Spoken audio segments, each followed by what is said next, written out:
Hello दोस्तों, आप लोग कैसे हैं। आशा करते हैं आप लोग ठीक होंगे। आज क्लास 8 NCERT चैप्टर नंबर 5 पौधों एवं जंतुओं का संरक्षण, ठीक है, इस अध्याय की चर्चा करेंगे। देखिए, हमने देखा था कि कक्षा 7 में बूझो एवं पहेली ने प्रोफेसर अहमद एवं टीबू के साथ वन भ्रमण किया था। वह अपने सहपाठियों के साथ अपने अनुभव बांटने के लिए बहुत उत्सुक थे। कक्षा के दूसरे सहपाठी भी अपने अपने अनुभव बांटने के लिए अत्यंत उत्सुक थे, क्योंकि उनमें से कुछ भरतपुर अभ्यारण्य भ्रमण करने गए थे। कहाँ गए थे? भरतपुर अभ्यारण्य। कुछ ने काजीरंगा राष्ट्रीय उद्यान, लोकचाऊ वन्य जंतु अभ्यारण्य तथा ग्रेट निकोबार बायोस्फीयर रिजर्व, बृहद निकोबार जैवमंडल संरक्षित क्षेत्र भी कहते हैं इसे, बाघ संरक्षित क्षेत्र इत्यादि के बारे में सुना था। राष्ट्रीय उद्यानों, वन्य जंतु अभ्यारण्यों एवं जैवमंडल संरक्षित क्षेत्रों को बनाने का क्या उद्देश्य है? वनोन्मूलन एवं इसके कारण। हमारी पृथ्वी पर नाना प्रकार के पौधे एवं जंतु पाए जाते हैं। नाना का मतलब अनेक प्रकार के पौधे एवं जंतु पाए जाते हैं। ये मानव जात के अस्तित्व एवं भली प्रकार से रहने के लिए आवश्यक होते हैं। आज इन जीवों के अस्तित्व के लिए वनोन्मूलन एक बहुत बड़ा खतरा बन गया है। इन जीवों के लिए आज वनोन्मूलन क्या है? वन की कटाई जीवों के लिए क्या बन गई है? खतरा बन गई है। हम जानते हैं कि वनोन्मूलन का अर्थ है वनों को समाप्त करने पर प्राप्त भूमि का अन्य कार्यों में उपयोग करना। वनोन्मूलन का क्या अर्थ है? वनों को समाप्त करने पर प्राप्त भूमि का अन्य कार्यों में उपयोग करना।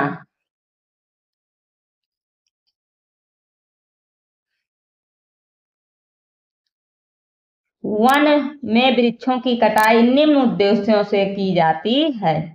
देखिए, कृषि के लिए भूमि प्राप्त करना, घरों एवं कारखानों का निर्माण, फर्नीचर बनाने अथवा लकड़ी का ईंधन के रूप में उपयोग। ठीक है, किस किस उद्देश्य से कटाई की जाती है? घर बनाने के लिए, दरवाजे, तख्ते, ठीक है, ये सब किससे बनाए जाते हैं? लकड़ी से। और किससे? दावानल एवं भीषण सूखा भी वनोन्मूलन के कुछ प्राकृतिक कारण है। दावानल का मतलब जंगल की आग, ठीक है, एवं भीषण सूखा भी वनोन्मूलन के कुछ प्राकृतिक कारक हैं। क्रियाकलाप देखिए, अपनी सूची में वनोन्मूलन के अन्य कारणों को लिखिए तथा इन्हें प्राकृतिक एवं मानव निर्मित में वर्गीकृत कीजिए। वनोन्मूलन के परिणाम देखिए, पहेली एवं बूझों ने वनोन्मूलन के परिणाम याद करने का प्रयास किया। उन्हें स्मरण है कि वनोन्मूलन से पृथ्वी पर ताप एवं प्रदूषण के स्तर में वृद्धि होती है। वन को समाप्त करने से पृथ्वी के ताप और प्रदूषण में वृद्धि होती है। इससे वायुमंडल में कार्बन डाइऑक्साइड का स्तर बढ़ता है। भौम जल स्तर का भी निम्नीकरण हो जाता है। ठीक है, भौम जल मतलब भूमि का जल स्तर भी निम्नीकरण का मतलब कम हो जाता है। उन्हें पता है कि वनोन्मूलन से प्राकृतिक संतुलन भी प्रभावित होता है। प्रो अहमद ने उन्हें बताया कि यदि वृक्षों को इसी प्रकार अनवरत कटाई चलती रही तो वर्षा एवं भूमि की उर्वरता में कमी आ जाएगी। इसके अतिरिक्त बाढ़ तथा सूखे जैसी प्राकृतिक आपदाओं की संभावनाएं बढ़ जाती हैं। ठीक है, भूमि काटने से मतलब भूमि पेड़ पौधों को काटने से आपदाएं की संभावनाएं अधिक बढ़ जाती हैं। ठीक है, याद कीजिए कि प्रकाश संश्लेषण की क्रिया में पौधों को भोजन बनाने के लिए कार्बन डाइऑक्साइड की आवश्यकता होती है। ठीक है, पौधों को भोजन बनाने के लिए किस गैस की आवश्यकता होती है? कार्बन डाइऑक्साइड की। मनुष्य को श्वसन के लिए किस गैस की आवश्यकता होती है? ऑक्सीजन गैस की। कम वृक्षों का अर्थ है कार्बन डाइऑक्साइड के उपयोग में कमी आना। अगर पृथ्वी पर कम वृक्ष रहेंगे तो कार्बन डाइऑक्साइड गैस में क्या आएगी? कमी आएगी। ठीक है, जिससे वायुमंडल में इसकी मात्रा बढ़ जाती है। किसकी मात्रा? कार्बन डाइऑक्साइड की मात्रा। देखिए, क्योंकि कार्बन डाइऑक्साइड पृथ्वी द्वारा उत्सर्जित ऊष्मीय विकिरणों का प्रग्रहण कर लेती है, अतः इसकी मात्रा में वृद्धि के परिणाम स्वरूप विश्व उष्णन होता है। पृथ्वी के ताप में वृद्धि के जल चक्र का संतुलन बिगड़ सकता है। यदि पृथ्वी का तापमान अधिक होगा तो जल चक्र का संतुलन बिगड़ जाएगा और वर्षा दर में कमी आएगी, जिसके कारण सूखा पड़ता है। मृदा के गुणों में परिवर्तन आने का मुख्य कारण वनोन्मूलन है। ठीक है, मृदा के गुणों में परिवर्तन आने का मुख्य कारण क्या है? वनों को समाप्त करना है। किसी क्षेत्र की मृदा के भौतिक गुणों पर वृक्षारोपण और वनस्पति का प्रभाव पड़ता है। भूमि पर वृक्षों की कमी होने से मृदा अपरदन अधिक होता है। मृदा की ऊपरी परत हटने से या हटाने से नीचे की कठोर चट्टानें दिखाई देने लगती हैं। ठीक है, अगर मिट्टी की ऊपरी परत को हटा दिया जाए तो अंदर पृथ्वी के अंदर जो कठोर चट्टानें होती हैं वो दिखाई देने लगती हैं। इससे मृदा में ह्यूमस की कमी हो जाती है तथा इसकी उर्वरकता भी अपेक्षाकृत कम हो जाती है। धीरे धीरे उर्वर भूमि मरुस्थल भूमि में परिवर्तित हो जाते हैं। इसे मरुस्थलीकरण कहते हैं।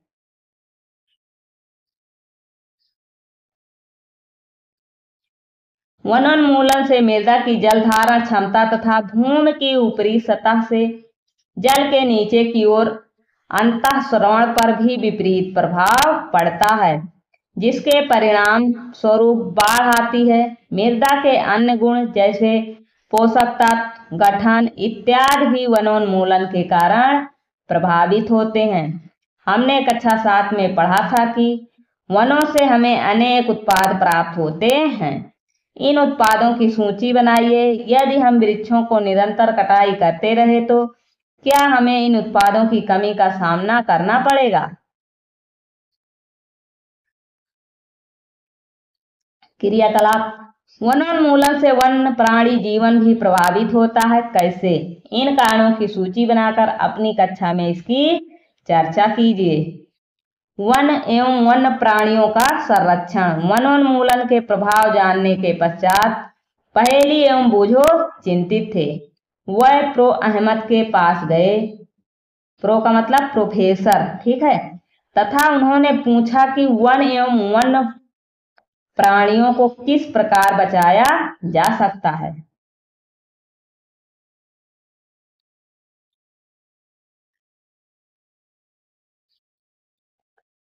प्रोफेसर अहमद ने पहेली एवं बूझो एवं उनके सहपाठियों के लिए जैव मंडल संरक्षित क्षेत्र के भ्रमण का आयोजन किया। इसके लिए उन्होंने पंचमढ़ी जैवमंडलीय संरक्षित नामक क्षेत्र को चुना। वह जानते हैं कि इस क्षेत्र में पौधे एवं जंतु ऊपरी हिमालय की श्रृंखलाओं एवं निचले पश्चिमी घाट के समान हैं।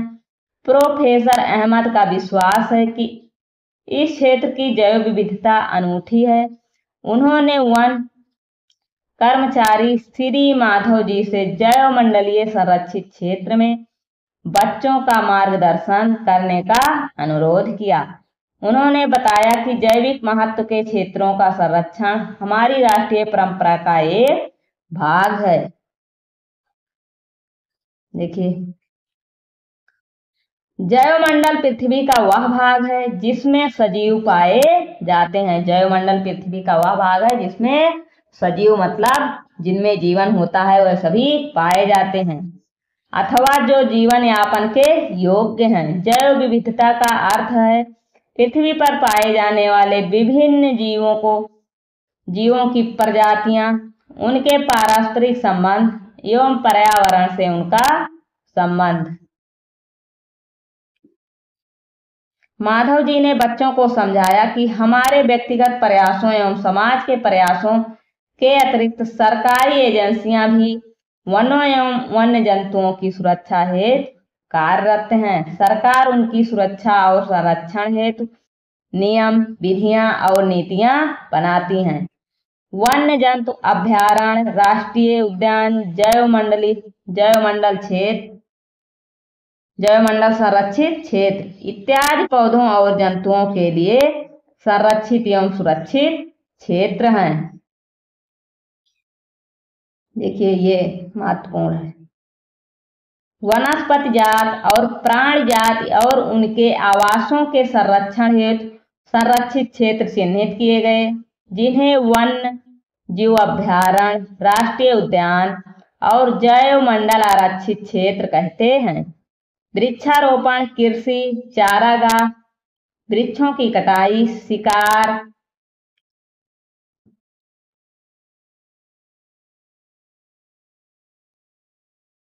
खाल प्राप्त करने हेतु शिकार, पोचिंग इन क्षेत्रों में निषिद्ध है। वन्य जीव अभयारण्य क्या है? वह क्षेत्र जहां जंतु एवं उनके आवास किसी भी प्रकार के विक्षोभ से सुरक्षित रहते हैं। ठीक है, वह क्षेत्र जहां जंतु एवं उनके आवास किसी भी प्रकार के विक्षोभ से सुरक्षित रहते हैं, वहां कोई संकट ना आए। राष्ट्रीय उद्यान क्या होते हैं? वन्य जंतुओं के लिए आरक्षित क्षेत्र जहां वह स्वतंत्र, निर्बाध रूप से आवास एवं प्राकृतिक संसाधनों का उपयोग कर सकते हैं। जैवमंडल आरक्षित क्षेत्र क्या है? वन्य जीवन, पौधों और जंतु संसाधनों और उस क्षेत्र के आदिवासियों के पारंपरिक ढंग से जीवन यापन हेतु विशाल संरक्षित क्षेत्र। क्या क्या? वन्य जीवन, पौधों और जंतुओं संसाधनों और उस क्षेत्र के आदिवासियों के पारंपरिक ढंग से जीवन यापन हेतु विशाल संरक्षित क्षेत्र।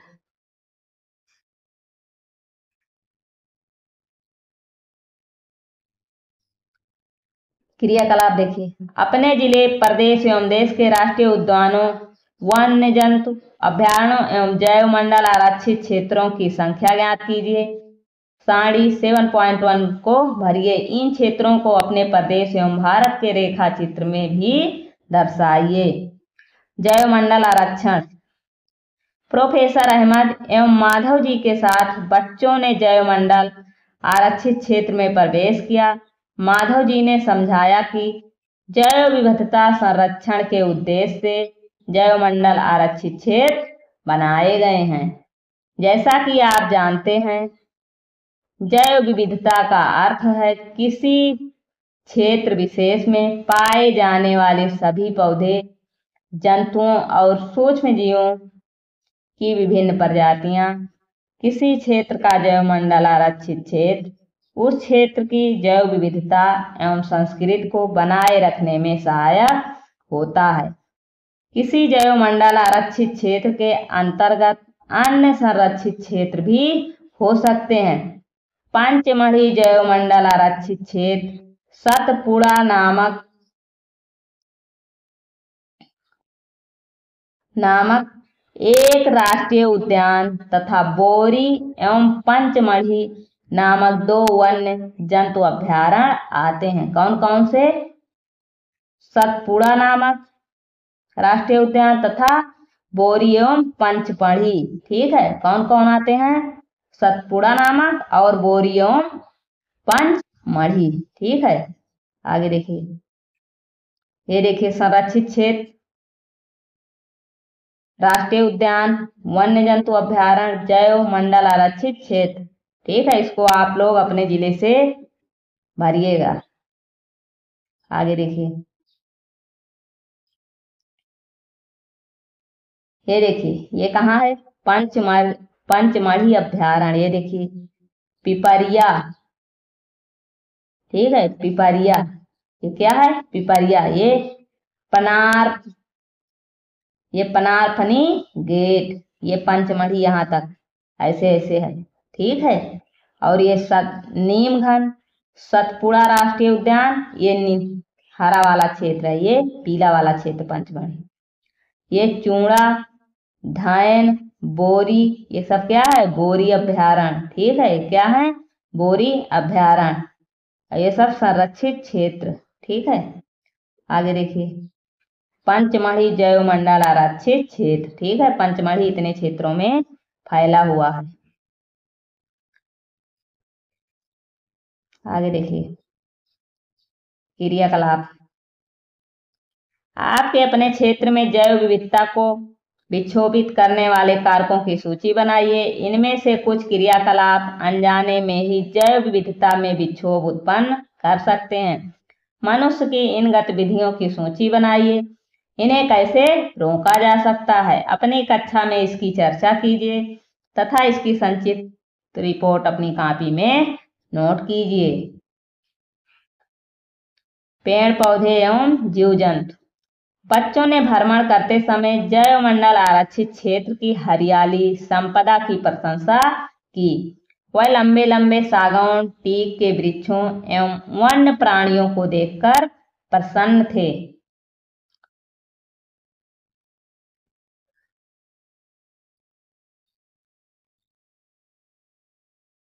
पहेली ने अचानक एक खरगोश देखा और उसे पकड़ने का प्रयास किया।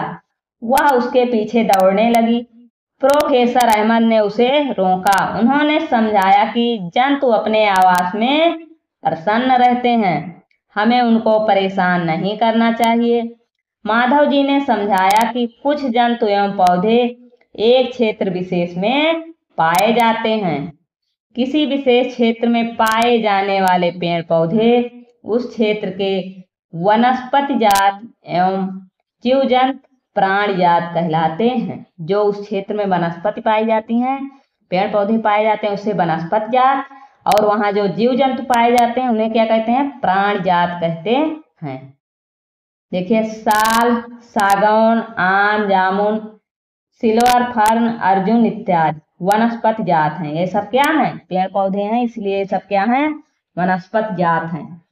तथा चिंकारा, नीलगाय, बार्किंग, हिरण, चीतल, तेंदुआ, जंगली कुत्ता, भेड़िया इत्यादि पंचमढ़ी जैव मंडल आरक्षित क्षेत्र के प्राण जात हैं। सब क्या हैं, पंचमढ़ी जैव मंडल आरक्षित क्षेत्र के क्या हैं, प्राण जात हैं। ये देखिए ये सब चीज, ठीक है, जैव मंडल आरक्षित क्षेत्र में ये सब पाए जाते हैं।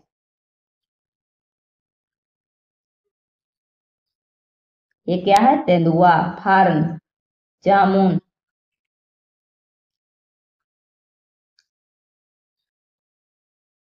ये क्या है, जंगली कुत्ता, ये चीतल, ये भेड़िया, ठीक है। ये क्या है, जंगली कुत्ता, चीतल, भेड़िया, जिसे बारहसिंघा भी कहते हैं। आगे देखिए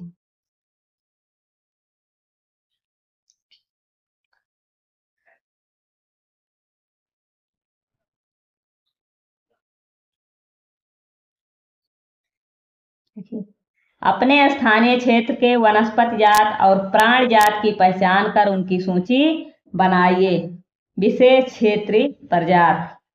बच्चे शीघ्र ही शांतिपूर्वक गहरे वन में प्रविष्ट हो गए। बच्चे एक विशालकाय गिलहरी को देखकर अचंभित रह गए। इस गिलहरी की एक लंबी फरदार पूंछ है। वह इसके विषय में जानने के लिए बहुत उत्सुक है।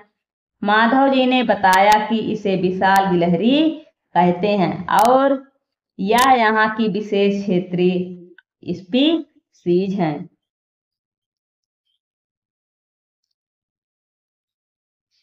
पौधों एवं जंतुओं की वह स्पीशीज जो किसी विशेष क्षेत्र में में विशिष्ट रूप से पाई जाती है उसे विशेष क्षेत्र स्पीसीज कहते हैं। ठीक है, जो विशेष क्षेत्र में पाई जाती है उसे क्या कहते हैं? विशेष क्षेत्रीय स्पीसीज।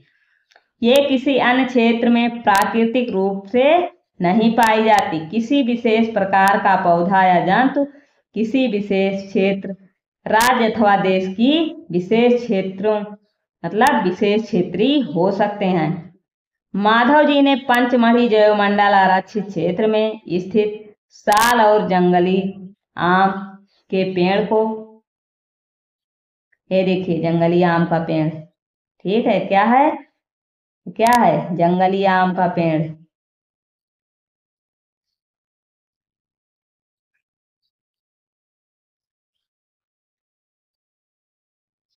दिखाकर विशेष क्षेत्रीय वनस्पति जगत का उदाहरण दिया। ठीक है, ये देखिए ये पहेली है। देखिए, मैंने सुना है कि कुछ विशेष क्षेत्रीय स्पीसीज विलुप्त हो सकते हैं। ठीक है, क्या यह सत्य है? ये सोच रही हैं। ठीक है पहेली जी। आगे देखिए, बिसन भारतीय विशाल गिलहरी तथा उड़ने वाली गिलहरी इस क्षेत्र के विशेष क्षेत्रीय प्राणी हैं। प्रोफेसर अहमद ने बताया कि इनके आवास के नष्ट होने से बढ़ती हुई जनसंख्या एवं नई स्पीसीज के प्रवेश से विशेष क्षेत्रीय स्पीसीज के प्राकृतिक आवास पर प्रभाव पड़ सकता है तथा इसके अस्तित्व को भी खतरा हो सकता है। ये देखिए विशालकाय गिलहरी, क्या है? विशालकाय गिलहरी, देखिए कितनी बड़ी पूंछ है ये। ठीक है, आगे देखिए,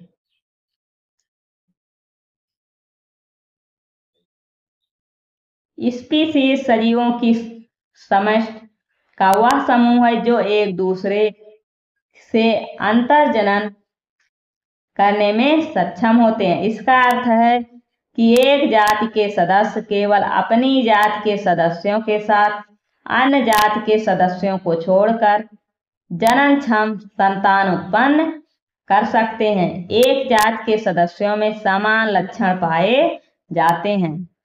जिस क्षेत्र में आप रहते हैं वहां के विशेष क्षेत्रीय पौधों और जंतुओं का पता लगाइए। आगे देखिए, वन्य प्राणी अभ्यारण्य।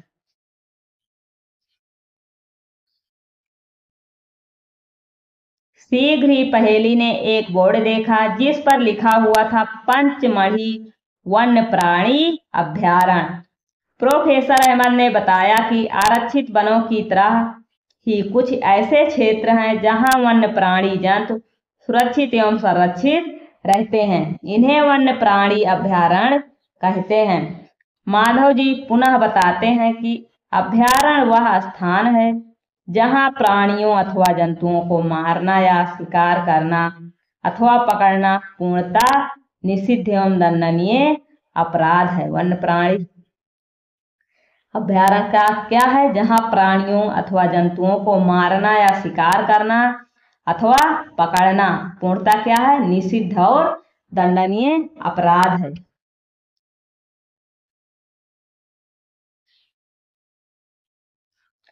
कुछ महत्वपूर्ण संकटापन्न वन्य जंतु जैसे कि काले हिरण, श्वेत आंखों वाले हिरण, हाथी, सुनहरी बिल्ली, गुलाबी सिर वाली बत्तख, घड़ियाल, कच्छ, मगरमच्छ, अजगर, गेंडा इत्यादि हमारे वन्य प्राणी अभ्यारण्यों में सुरक्षित एवं संरक्षित हैं।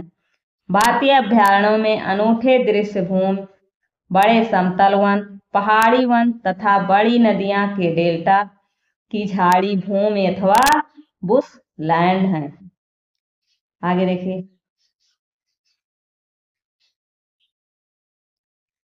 यह अफसोस की बात है कि संरक्षित वन भी जीवों के लिए सुरक्षित नहीं रहे, क्योंकि इनके आसपास के क्षेत्रों में रहने वाले लोग उनका मतलब वनों का अतिक्रमण करके उन्हें नष्ट कर देते हैं।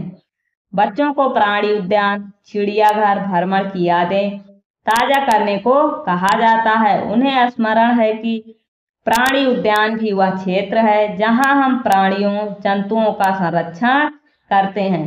चिड़ियाघर और वन्य प्राणी अभ्यारण्य में क्या अंतर है? बूझो, सोच रहे हैं। देखिए क्रियाकलाप, निकट के चिड़ियाघर प्राणी उद्यान का भ्रमण कीजिए। वहां के प्राणियों को किन परिस्थितियों में वातावरण में रखा गया है उसका प्रेक्षण कीजिए, उसको देखिए।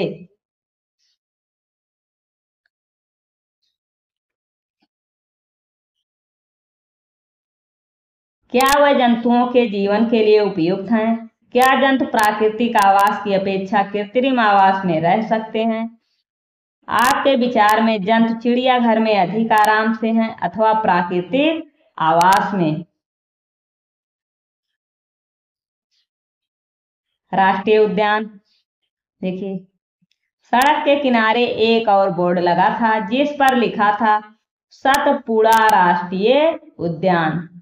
बच्चे अब वहां जाने के लिए उत्सुक थे। माधव जी ने उन्हें बताया कि यह विशाल आरक्षित क्षेत्र है तथा पर्यावरण के संगठकों का संरक्षण करने में पर्याप्त है। राष्ट्रीय उद्यान कहते हैं। ठीक है, यह क्या है? विशालकाय क्षेत्र है। ठीक है, यह वनस्पति जात, प्राणी जात, दृश्य भूमि तथा ऐतिहासिक वस्तुओं का संरक्षण करते हैं। किसका किसका? प्राणी जात का, दृश्य भूमि का तथा ऐतिहासिक वस्तुओं का संरक्षण करते हैं। इसमें राष्ट्रीय उद्यान में।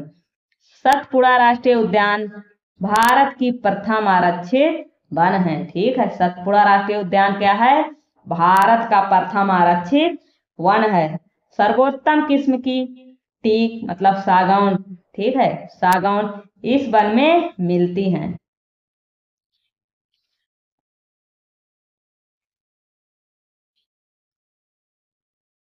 सतपुड़ा राष्ट्रीय उद्यान की चट्टानों में आवास शरण भी स्थित है। यह इन वनों में मनुष्य की गतिविधियां के प्रागैतिहासिक प्रमाण है, जिससे हमें आदि मानव के जीवन यापन के बारे में पता चलता है। चट्टानों के इन मानव आवासों में कुछ पेंटिंग कलाकृतियां भी मिलती हैं। पंचमढ़ी जैवमंडल संरक्षित क्षेत्र में 55 चट्टान आवास की पहचान की जा चुकी है। कितने? 55।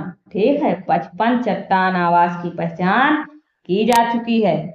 जंतु एवं मनुष्य को इन कलाकृतियों में लड़ते हुए, शिकार, नृत्य एवं वाद्य यंत्रों को बजाते हुए दर्शाया गया है। आज भी अनेक आदिवासी जंगल में रहते हैं।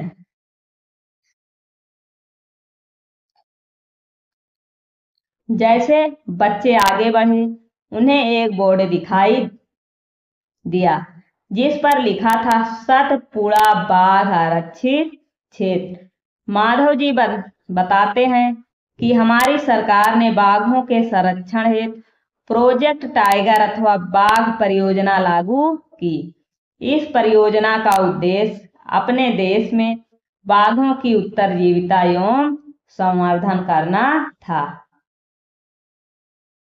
ये देखिए,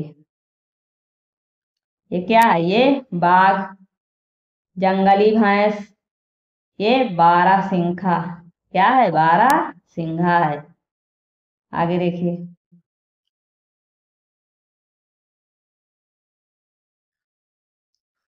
क्या इस वन में बाघ अभी भी पाए जाते हैं? मुझे उम्मीद है कि मैं बाघ देख सकता हूँ। बाघ उन स्पीशीज में से एक हैं जो धीरे धीरे हमारे वनों से विलुप्त होते जा रहे हैं, परंतु सतपुड़ा आरक्षित क्षेत्र में बाघों की संख्या में वृद्धि हो रही है। अतः यह संरक्षण का अनूठा उदाहरण है। किसी समय शेर, हाथी, जंगली भैंसे तथा बारहसिंघा भी सतपुड़ा राष्ट्रीय उद्यान में पाए जाते थे। कौन कौन? हाथी, जंगली भैंसे और बारहसिंघा। ठीक है, सतपुड़ा राष्ट्रीय उद्यान में पाए जाते थे। वह जंतु जिनकी संख्या एक निर्धारित स्तर से कम होती जा रही है और वह विलुप्त हो सकते हैं। विलुप्त मतलब गायब हो सकते हैं। संकटापन्न जंतु कहलाते हैं। ठीक है, संकटापन्न मतलब इन जंतुओं के ऊपर संकट आने वाला है। बूझो को डायनासोर के विषय में याद दिलाया गया, जो लाखों वर्ष पूर्व विलुप्त हो चुके थे। कुछ जीवों के प्राकृतिक आवास में व्यवधान होने से उनके अस्तित्व को भी खतरा पैदा हो गया है। प्रोफेसर अहमद ने बताया कि पौधों और जंतुओं के संरक्षण के उद्देश्य से सभी राष्ट्रीय उद्यानों में कड़े नियम लागू किए जाते हैं। मानवीय गतिविधियां जैसे चराना, अवैध शिकार, जानवरों को पकड़ना या देखिए क्या केवल बड़े जंतु को ही विलुप्त होने का खतरा है। पहली सोच रही हैं कि क्या केवल बड़े जंतु ही विलुप्त हो सकते हैं।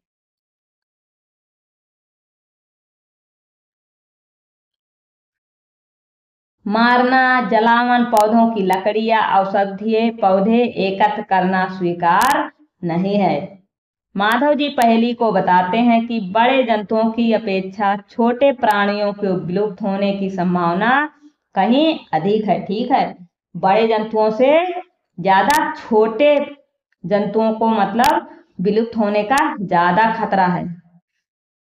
अक्सर हम सांप, मेढक, छिपकली, चमगादड़ तथा उल्लू इत्यादि को निर्दयता से मार डालते हैं और पारितंत्र में उनके महत्व के विषय में सोचते भी नहीं हैं। उनको मारकर हम स्वयं को हानि पहुंचा रहे हैं। यद्यपि वे आकार में छोटे हैं, परंतु पारितंत्र में उनके योगदान को अनदेखा नहीं किया जा सकता। वह आहार जाल एवं आहार श्रृंखला के भाग हैं।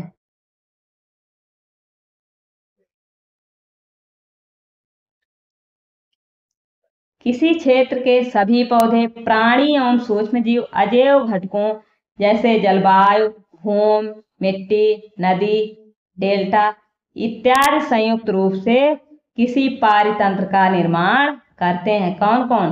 पौधे, प्राणी, सूक्ष्मजीव और अजैव घटक। जलवायु, भूमि, मिट्टी, नदी, डेल्टा ये सब क्या है? संयुक्त रूप से किसी पारितंत्र का निर्माण करते हैं। मुझे आश्चर्य होगा यदि संकटापन्न स्पीसीज का कोई रिकॉर्ड भी हो। ये बूझो सोच रहे हैं। आगे देखिए, रेड डाटा पुस्तक जिसे कहते हैं red data book. Professor Ahmad बच्चों को रेड डाटा पुस्तक के विषय में समझाते हैं। वह उनको बताते हैं कि रेड डाटा पुस्तक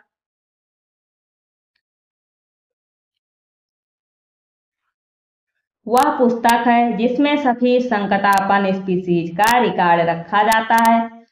पौधों, जंतुओं और अन्य स्पीसीज के लिए अलग अलग रेड डाटा पुस्तकें हैं। रेड डाटा पुस्तक के विषय में अधिक जानकारी आप कंप्यूटर पर प्राप्त कर सकते हैं। ये देखिए कुछ लिंक दी गई है। आगे देखिए, प्रवास। प्रवास क्या होता है? माधव जी के निर्देशन में भ्रमण पार्टी गहरे वन में प्रवेश करती है।